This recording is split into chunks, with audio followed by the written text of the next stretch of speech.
There's one word to describe the real estate market right now, and that's standstill. To sum it up, sellers think that it's 2021, the height of the market, and buyers think it's 2008 when the housing market crashed. Sellers do want to sell, but they don't want to give their homes away, and buyers want to buy, but they don't want to overspend. They feel like the market's dropping since they're seeing price reductions everywhere, and with the increase in inventory, there's zero sense of urgency right now. Sellers want to sell, but they're not ready to sell lower than a certain number that they have in mind, which coincidentally seems to be way more than a buyer feels it's worth.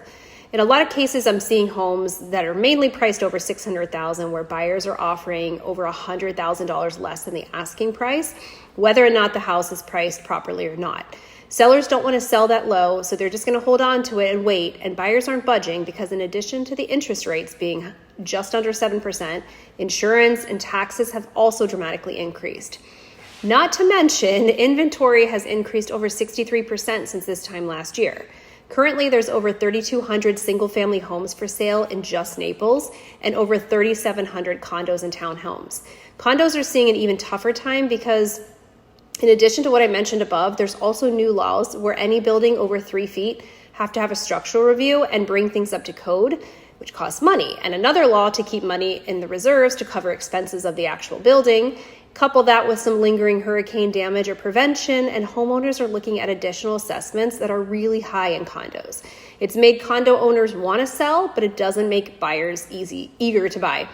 So what can you expect in 2025? Well, we are in the middle of season, so currently I think the good news is that season's going to go a little longer this year through March. Typically, once Easter comes, season's over and snowbirds pack up and go back up north to spend Easter with their families. There have been showings on a lot of listings, but it has been a lot slower. So my advice is if you want to sell your home anytime in 2025, let's chat now to see if it makes sense to put it on the market now or wait and spend this slower time prepping your home to actually make it stand out. You have to understand that the market has already started shifting, but it's not done shifting, and you have to price your home correctly. Otherwise, you're going to head into next year and not have it sold. The market's going to keep correcting, I think, which is a nice way of saying that home prices are going to keep going down. Buyers are going to be buying when the right opportunity comes, but not before that. So it either needs to be a good price and they need to sell it higher. The market's going to keep correcting, which is just a nice way of saying that home prices are going to be going down. Buyers are going to be buying when the right opportunity comes, but not before that.